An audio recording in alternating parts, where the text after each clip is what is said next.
வழக்கம் அமெரிக்காவுக்கும் ஈரானுக்கும் இடையில இப்போ ரொம்ப வேகமா அதிகரிச்சுட்டு வர்ற பதற்றத்தை பத்தி தான் நாம இன்னைக்கு டீட்டெயில்டா அலச போறோம்.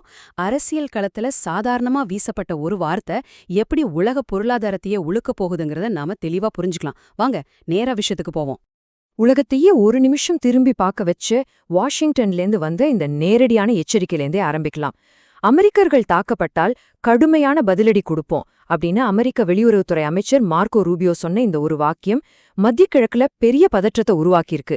இது வெறும் அரசியல் பேச்சு கிடையாது, ரொம்ப சீரியஸான ஒரு வார்னிங். இந்த சிக்கலான புவிசார் அரசியலை ஈஸியா புரிஞ்சுக்க இதை நாம 5 பகுதியா பார்க்க போறோம்.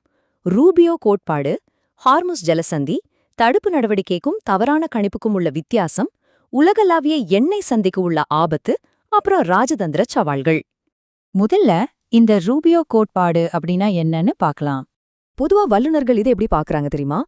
அமெரிக்கா ஒரு தெரிவான தடுப்பு நடவடிக்கைய, அதாவது டிட்டரன்ஸ் மெசேஜ் அனுப்ப முயற்சி பண்றாங்க.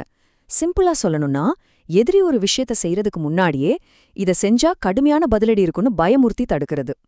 ஈரான் எந்த தாக்குதலும் நடத்தக்கூடாதுங்கிறது டெஹரானுக்கு பகிரங்கமா எச்சரிச்சிருக்காங்க.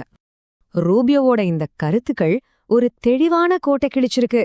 இங்க நாம கவனிக்க வேண்டிய முக்கிய விஷயம் என்னன்னா, மத்திய கிழக்குல இருக்கிற அமெரிக்க படைகள், அவங்களோட இராணுவ தளங்கள் இல்லனா கடற்படைகள், இந்த 3ல எது மேல ஏவுகணை தாக்குதல் நடந்தாலும் சரி, அமெரிக்கா தன்னோட முழு இராணுவ பலத்தையும் பயன்படுத்த கொஞ்சம் கூட தயங்காது. இது ரொம்பவே கராரான ஒரு நிபந்தனை. ஓகே, 2வது பகுதிக்கு வருவோம். ஹார்முஸ் ஜலசந்தி. இது ஏன் நமக்கு இவ்ளோ முக்கியம் தெரியணுமா? இத புரிஞ்சுக்க நம்ம கொஞ்சம் வளைகுடா பகுதிக்கு போகணும். கடந்த சில மாசங்களாவே அங்க பதற்றம் ரொம்பவே அதிகமாயிடுச்சு. யாரு செஞ்சாங்கன்னே தெரியாத ஏவுகணை சோதனைகள், அடிக்கடி பறக்கிற ட்ரோன்கள், கப்பல்களுக்கு விடுற மிரட்டல்கள்னு நிலைமை ரொம்ப மோசமா இருக்கு. இதனால அமெரிக்க ராணுவம் அங்க தன்னோட கண்காணிப்பை ரொம்பவே தீவிரப்படுத்தியிருக்காங்க. இந்த ராணுவ நகர்வுகள் எல்லாம் எங்க நடக்குதுன்னு பாத்தீங்கன்னா, மிக முக்கியமான ஹார்மோஸ் ஜலசந்தியை சுத்தி தான் நடக்குது. இது சும்மா சாதாரண கடல் வழி கிடையாதுங்க, உலக பொருளாதாரத்தோட நாடி நரம்பு. இந்த ராணுவ குவிப்பு அந்த அமைதியான கடல் வழிய இப்போ ஒரு ஆபத்தான வெடிமருந்து கிடங்கா மாத்தி வச்சிருக்கு.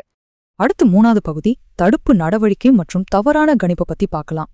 ராணுவ தளவாடங்கள் எல்லாம் இவ்ளோ நெருக்கமா இருக்கும்போது 2 தரப்போட நிலைப்பாட்டையும் நாம நடுநிலையா பார்க்கணும்.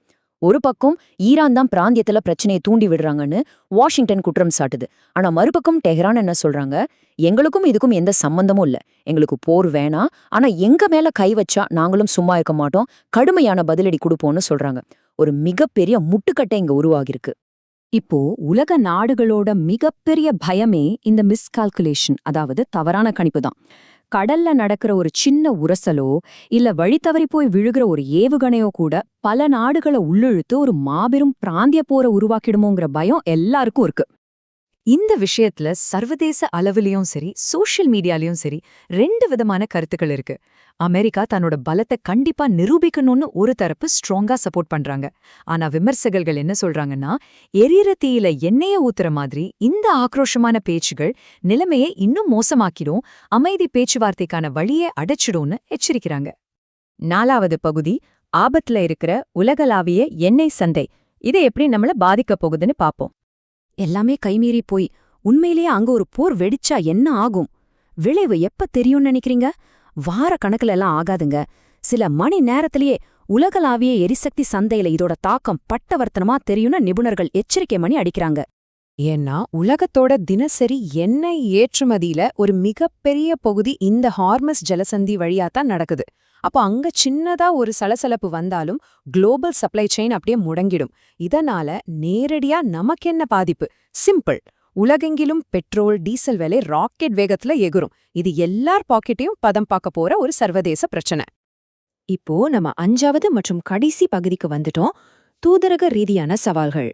பொதுவெளியில 2 தரப்பும் ஆக்ரோஷமா பேசிக்கிட்டாலும் திரைக்கு பின்னாடி கொஞ்சம் வேற மாதிரியான விஷயங்கள் நடந்துட்டு தான் இருக்கு.